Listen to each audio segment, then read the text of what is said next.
On April 9, 2018, police in the small city of Wadsworth, Ohio, received a call from an anxious family. Wadsworth Police. Yes, this is Howard Leisure. My aunt lives on Portage Street. A friend of ours stopped over there yesterday to check on her, and she was nowhere to be found. Okay. He says papers were on the porch for the last 3 days. What's her name? Margaret Douglas.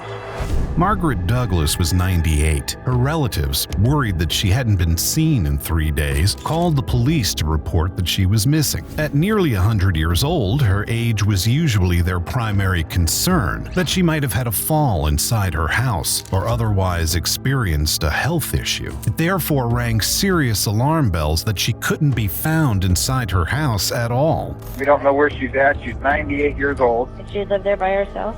She lives there by herself, yeah. And she never locks her house.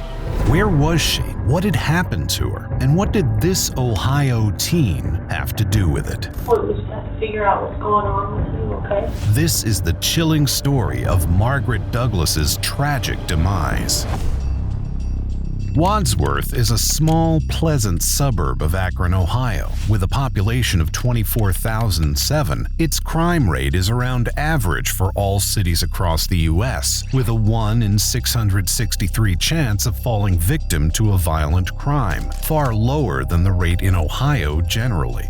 No one thinks that they will be that 1 in 663, least of all an elderly person mostly confined to her house. But when Margaret Douglas went missing, her family feared the worst. The Wadsworth police initiated a search for her. At 98, she was considered a vulnerable person.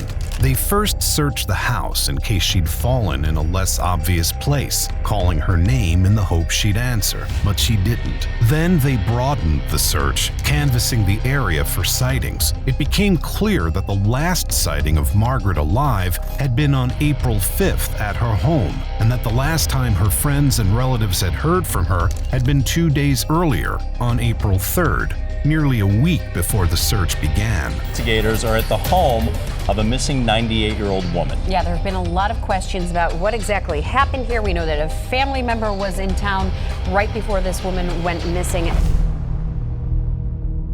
On the evening of April 9th, as there continued to be no luck in the search for Margaret, Howard and Cindy Leisure arrived at Margaret's house to help. Margaret was Howard's aunt and had no children of her own, with the result that her nieces and nephews were her closest family and looked out for her like she was their mom. They knew their aunt's habits, such as the belongings she would take with her when she left the house, including a red wallet she used to carry her cards and cash, and the clothes she would wear. Howard went to look in the closet to see what he could find and made a truly tragic discovery. The clothes had been pulled down from the rail to pile up on the floor of the closet. He spotted one of his aunt's shoes beneath the pile and leaned down to take a closer look and discovered his aunt's murdered body hidden in the closet of her own house. The closet was tiny, only 1.5 by 2.5 feet, and Margaret's body had been contorted to fit inside it. She was in her nightgown, which was torn. She had bruises to her head and face and marks on her neck that suggested she had been strangled. The condition of her body showed that she had been lying there dead for a few days, since about the time she had been last seen. Forensics examined the crime scene, taking samples of DNA and fingerprints, which they tested against Margaret's relatives to rule them out. The samples did not match. Whoever had killed her was at this point unknown to the police. They began to suspect a burglary. This was because Margaret's red wallet was missing. It wasn't surprising that there were no signs of forced entry in the house because Margaret usually didn't lock her doors, trusting in the safety of her neighborhood and the support of those who lived around her. She couldn't have known that someone would take advantage to invade her property and take her life. The only other clue in the house was a plastic food service glove discovered in the backyard. This suggested that the killer had had the forethought to prepare for the crime so as not to leave any DNA or fingerprints behind. But in their haste to get away afterwards, they had dropped this key piece of evidence. What did the glove mean? Who had left it there? Had Margaret been targeted, or was this a random killing? To discover the answers to these questions, the investigators interviewed her family. Does she have a power of attorney or a will or anything that? No. We've been telling her she needs a will, she needs this. She never could take the time to do it. There was no one who stood to gain financially by Margaret's death. She was also a peaceful, friendly person. Any problems with her? Did she wanted to argue with people or anything like that? Nothing? No, sweet old lady. This was what Howard told the police, and Cindy concurred. And nobody else, she didn't, have any problems with anybody that... Not that I know of. She was... Margaret bothered me over me. That's why it's so just horrible. Let's learn a bit more about who Margaret Douglas was. Born on September 15, 1919 in Akron, Ohio, she had two sisters and one brother, all of whom had died by 2018. She herself had lived through many of the 20th century's major events: Wall Street crash, the Second World War, the moon landings, and the fall of the Berlin Wall, to name but a few. In that time, she rarely left Ohio, but lived a fulfilled and vibrant life there, working at an O'Neill's in Akron as a young woman, which gave her the opportunity to meet a lot of people and suited her outgoing nature. After World War II, Margaret married the love of her life, an Army veteran named Donald Douglas, who worked at the Ohio Match Company. They moved into the house in Wadsworth that Margaret would live in for the next 70 years, and though they did not have children, they were satisfied with their lives together, traveling, going to ball games, especially the Cleveland Indians, and gardening. Donald sadly died in 2000, but Margaret chose to remain in the house they'd shared, since it was situated in a friendly community that held good memories for her. She was close with some of her neighbors, who kept an eye out for her as she got older and more infirm, including a man named David Klinkenbeard, who checked on her a couple of times a week, and she knew all the kids in the neighborhood. Howard and Cindy would do her grocery shopping for her as she became more confined to her house, and she relied on this support network to keep herself healthy and safe, never suspecting that someone would try to harm her deliberately.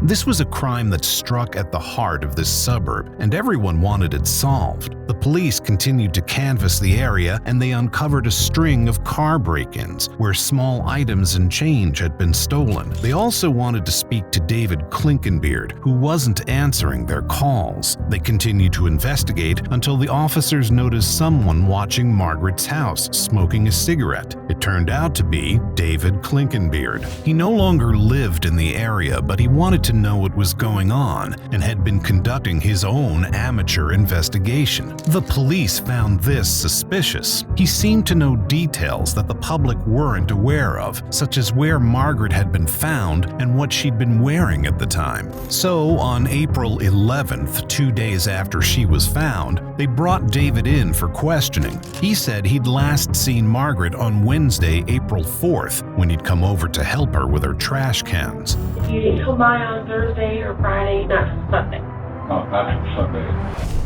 He said he'd come by again on Sunday, April 8th, but she hadn't answered the door, and not wanting to go up in case she was in a state of undress, he'd contacted a neighbor to let her know he'd been by instead. By this time, Margaret was already dead. This too aroused police suspicion, but when they tested his DNA against the DNA found inside the glove from the backyard, it was not a match. David was not the killer, simply a concerned friend who wanted to know what had happened. This was not back to square one for the investigation, however. They still had the reports of cars broken into in the area, and one crime in particular was of interest.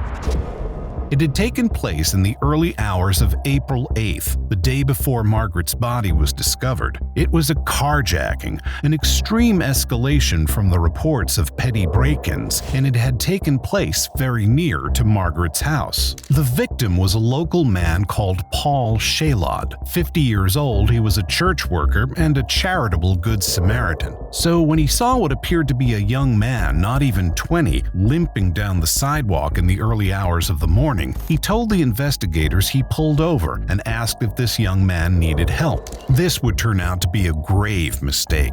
The second Paul got out of the car, the young man sprang to life and dived for the driver's seat, making off with the car in a flash. However, this story wasn't quite adding up. Police found Paul's car abandoned right near the site of the carjacking, undamaged, and when they reviewed nearby CCTV footage, Paul's story was revealed to be false.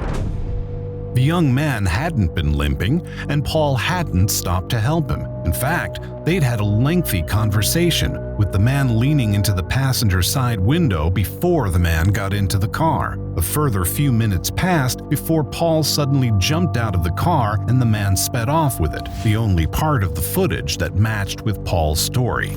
That Paul had lied was highly suspicious. It was the investigators' only lead in Margaret's tragic death, so they presented the footage to Paul and asked him to explain himself. Nervously, he did so, and it turned out to be another false lead. He'd been on an app to try to hook up with men. This was why he'd lied about how he met the young man, because they'd arranged it on the app, and he didn't want his church to know. He told the police that they'd met as planned and begun a sexual encounter inside his car when the man suddenly snapped. He forced Paul out of the car and drove away. Frustratingly, this angle led the police nowhere. There was no way of finding out who the young man was or if he'd been involved in the nearby killing. Still, the investigators continued to focus on petty crime in the area, looking for anything out of the ordinary, and they found it.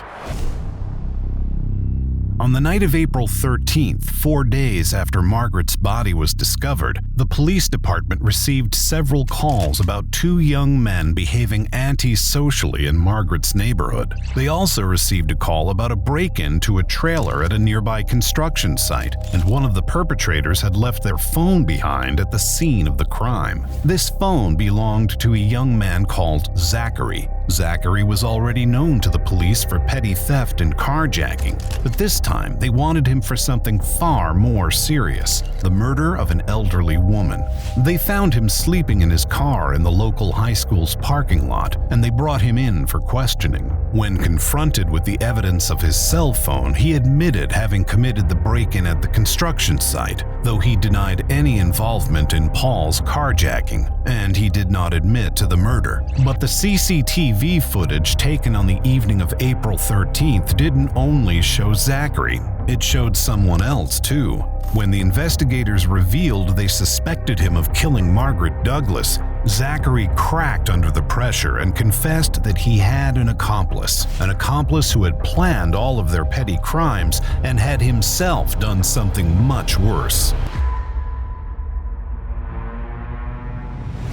This accomplice was named Gavon Ramsay. Gavon was 17, born in March 2001. The second oldest of 4 boys, he'd always been something of a troublemaker and had been attending counseling on and off for the last 10 years. At the age of 10, his psychologist at the time had noted that he'd chased his siblings with knives, presenting a legitimate concern that he might harm himself or someone else. Now, at 17, he drank and used drugs, and his mother was concerned that nothing she tried was having an effect to better his life. She accompanied him into the interview room when the police brought him in, and initially they only asked about the petty thefts and break-ins. You guys didn't take anything? Did you rummage through glove boxes or anything? Maybe like 50 times, but other than that, seriously nothing. But then they moved on to Paul's carjacking. This was when the mood in the room turned. We had a carjacking, Oh my God. and the suspect is a young white male with a nice complexion and blue eyes. Is that you? Gavon reacted emotionally. That upset me so much. Is there something else you need to tell us? You've already gotten yourself in trouble, so. I know, I don't know, but Gavon asked to speak to the detectives alone. He then confessed to the carjacking with his mom out of the room. the carjacking, Okay, it was me. I'm gonna be honest about it. However, he denied any interest in Paul's sexual advances. You guys didn't talk about what kind of sex you were gonna have, or? No, I didn't. I don't know. It's not something I'm interested in. Just the act of him getting the payback. I guess, I don't know. That's like, it's karma, really. Like, if you're gonna do that, then I'm gonna rob you. This spoke to an aggressive criminal mindset that he'd arranged to meet up with Paul only to punish him for a perceived transgression. The investigators pushed on to the matter at the heart of this interview, Margaret Douglas's murder. There's no reason that we would find your DNA inside her house because we swabbed the hell out of that house. You shouldn't.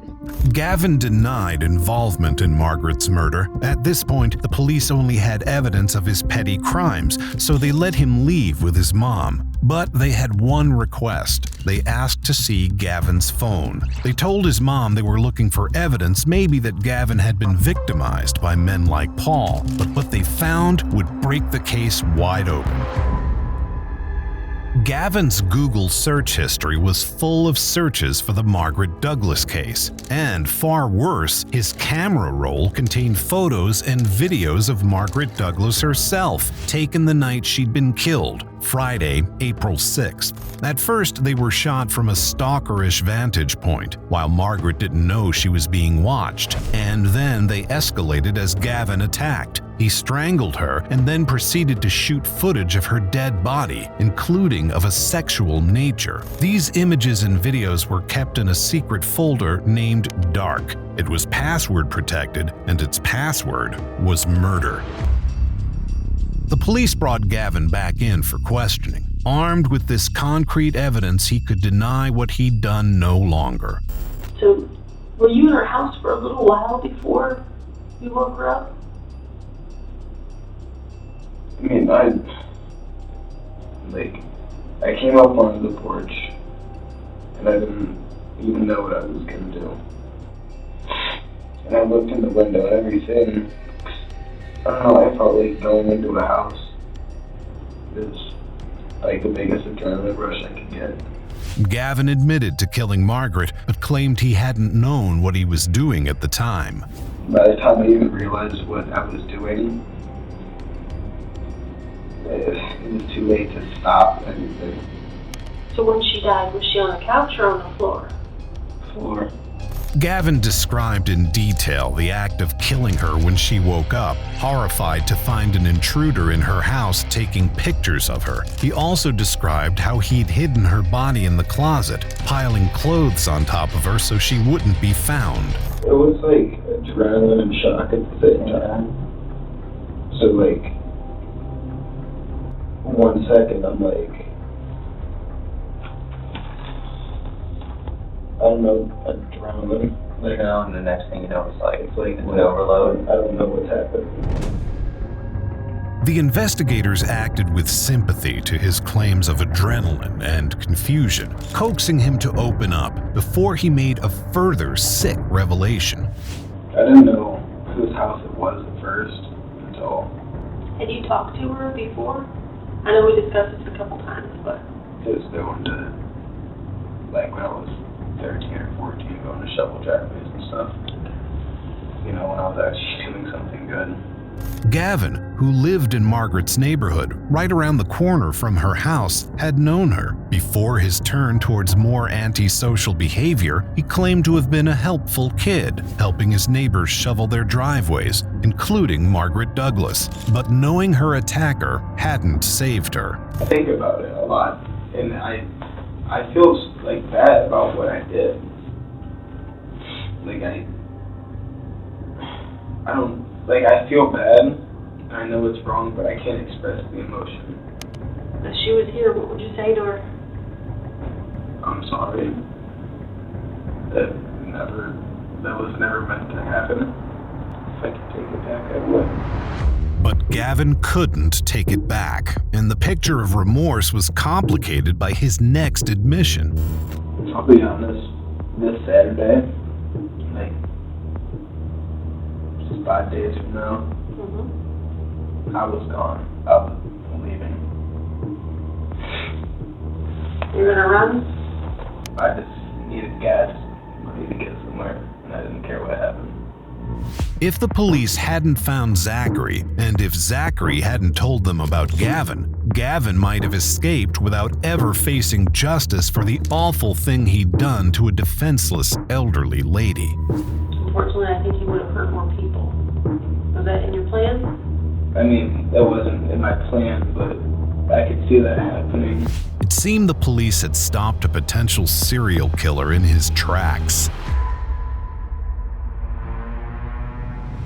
An arrest made in connection with the death of a 98-year-old Wadsworth woman whose body was found inside of her home. Police say they have a 17-year-old in custody for the death of Margaret Douglas. Douglas's body was found in her Portage Street home last Monday, hidden in a closet beneath various items of clothing. They placed Gavon under arrest and executed a search warrant on his house, where they found gloves matching the type found in Margaret's backyard. They also found her missing red wallet, stolen from the scene as a trophy. Related to the carjacking, they found a bottle of Hollister cologne stolen out of Paul's car. And most chilling of all, they discovered a journal in which Gavon had written out biographies of famous serial killers and described his own murder fantasies. On one page he wrote, "I just want to fucking go off on someone and beat them until they're not breathing anymore. I honestly want to take someone's life. I want to know what it would feel like to stand over someone's dead body." The year before the murder, he tried to gain employment at a funeral home, possibly to fulfill some of these gruesome ideas. He hadn't succeeded, and so he'd taken to the streets looking for victims instead. Although he was still 17, Gavon was charged as an adult with aggravated murder, aggravated burglary, kidnapping, and abuse of a corpse. The DA did not charge him with the alleged carjacking because they did not want to distract from the severity of Margaret's murder. He was arraigned in June 2018 and initially pleaded not guilty. However, when his team's motions to suppress the evidence of his cell phone were denied, he changed his plea to guilty in November 2018. He was evaluated by psychologists in advance of his sentencing hearing and diagnosed with multiple disorders, including conduct disorder and sexual sadism disorder. His mom claimed that her son's actions were as a result of his new Zoloft prescription, given to him in January 2018. However, many of the most horrific pages in the journal had been written before that time, and this did not mitigate his sentence. At his sentencing hearing, Gavon spoke, using many of the same words he'd used in his police interview. "I'm so sorry for what I did. I'm constantly living regret and shame because of it." He never referred to Margaret as a real person he'd murdered, only talking about it and what he'd done. The judge did not believe his supposed outpouring of remorse. As he'd been 17 at the time of the murder, he was not eligible for the death penalty, but Gavon was sentenced to life in prison without parole. However, in 2021, Ohio Senate Bill 256 was passed, which banned minors from being sentenced to life without parole, making Gavon eligible to appeal for parole 25 years later, in 2043.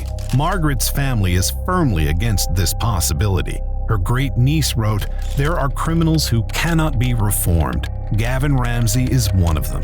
The law needs to be amended to consider individuals like Gavon Ramsay, who have demonstrated the evil that lies within them, a kind of evil that cannot be reformed or rehabilitated, and allows appropriate justice to be carried out in accordance with the current U.S. Supreme Court ruling on juvenile life without parole." Under the current law, Gavon will be in prison until at least 2043. What do you think about this horrific story? Should Gavon have parole? Let us know your thoughts in the comments below. Until next time, stay safe, keep up with our channel, and we will see you very soon on The Decoder.